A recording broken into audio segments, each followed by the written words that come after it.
Tama ang unang hirit at Zonrox Bleach.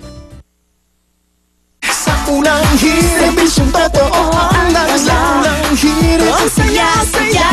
Sa unang hirit, unang hirit. Alright mga kapuso, sa mga kabubukas pa lang po ng telebisyon dyan, may pasok ang mga estudyante dito sa Metro Manila. Gising-gising na at baka mahuli pa kayo sa klase.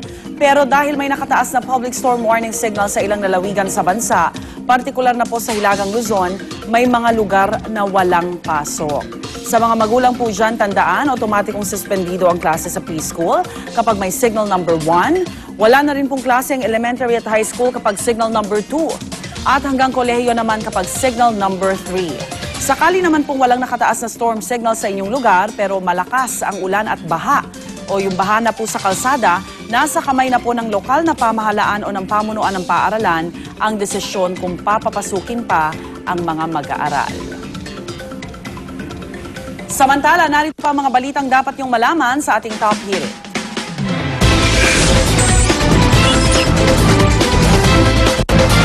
Ramdam na ang mga pag-ulan sa ilang probinsya sa bansa dulot ng bagyong Dindo.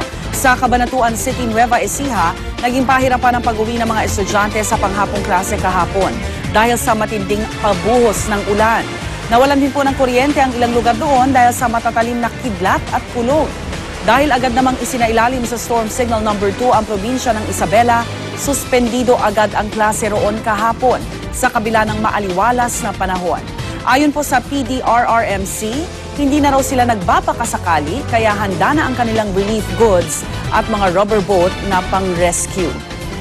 At hindi rin nagpakasiguro ang mga otoridad sa Albay kahit walang typhoon signal sa kanilang lugar. Naghahanda na rin sila lalo't patuloy silang nakararanas ng matinding pagulan doon. Sa Catanduanes naman, nagsibalikan na sa Pampang ang marami sa mga mangingisda matapos mabalitaan ang paparating na bagyo. Ayon sa ilang mangingisda, ayaw na nilang makipagsapalaran sa laot at noong isang linggo lang namatay ang ilang mangingisda noon o doon dahil din sa masamang lagay ng panahon. At alamin na po natin ang pinakahuling ulat panahon. I am ready!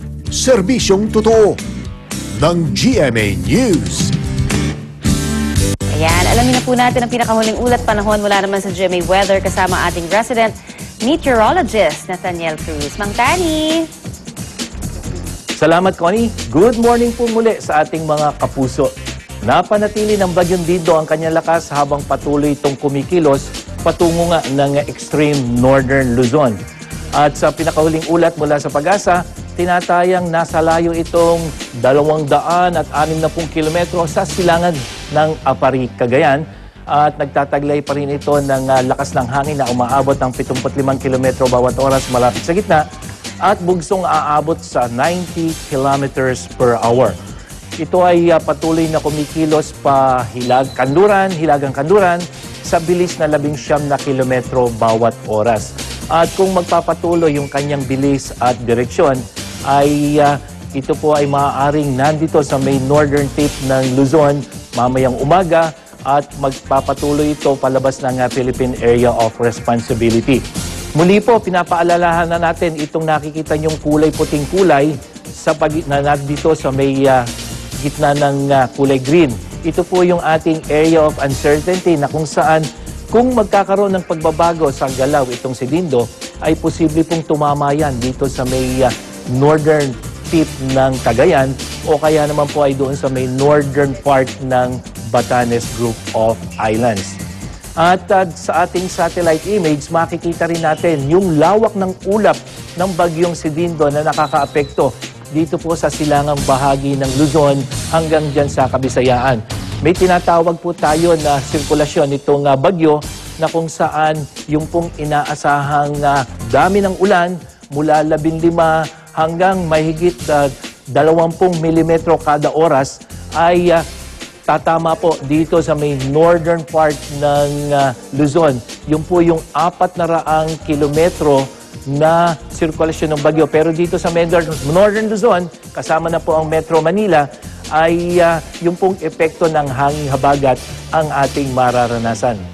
Nananatili namang nakataas ang signal number 2 sa probinsya ng Calayan, dyan po sa Calayan at Babuyan Group of Islands, dyan sa Isabela, Batanes Group of Islands, Apayao, Kalinga, Ilocos Norte, kasama na po ang Abra at Mountain Province.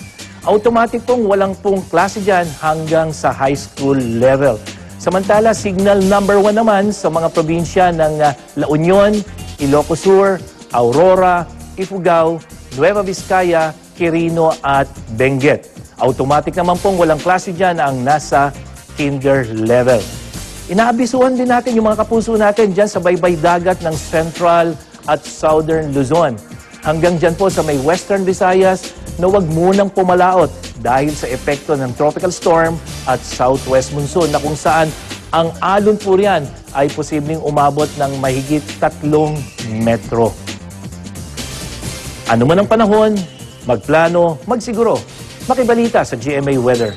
Ako po si Nathaniel Cruz para sa I Am Ready, serbisyong totoo ng GMA News. Okay, maraming salamat po, Mantani. Maulan na po ngayon sa Santa Ana, Cagayan dahil pa rin po sa Bagyong Dindo at kamustahin natin ang lugar na yan. Naroon po si Jamie Santos. Jamie. Arnold, unti-unti nang nakakaranas ng mga pag-ulan at malakas na ihip ng hangin dulot ng Bagyong Dindo dito sa Santa Ana, Cagayan. Malakas na ihip ng hangin ang sumalubong sa amin pagdating namin dito sa Santa Ana pasado alas 4 ngayong madaling araw. Ang mga puno halos tumabingi na sa lakas ng hangin. Dahil nga raw sa babala ng Pag-asa, nakaantabay na ang lokal na pamahalaan. Arnold, sa mga oras na ito, wala pa naman daw utos ng lokal na pamahalaan na kailangan ng magpalikas. At yan ang latest mula dito sa Santa Ana. Balik sa iyo, Arnold. Wala. Maraming salamat at Jamie Santos. Isang executive officer naman ng barangay ang inireklamo ng pangmamaltrato ng 4 na menor de edad sa barangay Marilag, Quezon City. Kwento po ng mga menor de edad, pinagbintangan umano silang magdadakaw ni barangay executive officer Luterio Endoso. Matapos silang makapulot ng mga bakal at tornilyo malapit sa isang nabubulok na jeep noong Sabado. Bakusang nalaglag yata yung mga... Dinala raw sila sa barangay hall kung saan kinuryente at sinikmurahan umano sila ni Endoso. Pinasubo rin daw sa kanila ang mga nakuha nilang tornilyo. Isang uniformadong pulis umano ang kasama raw ni Endoso. Bukod sa pananakit, pinaglinis din daw sila ng banyo ng barangay hall. Pinatawag na kagabi para sa isang closed-door meeting ang mga inireklamong barangay official at 2 sa 4 na nag-akusa sa kanya ng pagmamaltrato. Tinanggi ni Endoso ang paratang. Sa kabila nito ang grupong Akap Bata na tumutulong sa mga menor de edad. Lamang iakyat ang kaso sa DSWD at Piskalya. Ang Commission on Human Rights naman may isasagawa ring hiwalay na imbestigasyon sa insidente. Bagay DLG, payag rin paimbestigahan ang kaso. Mukhang nanggigil kasi ang dami ng record ng pagnanakaw ng mga menor de edad. Beses, pero yung pagkuryente, kung totoo Hindi totoo eh.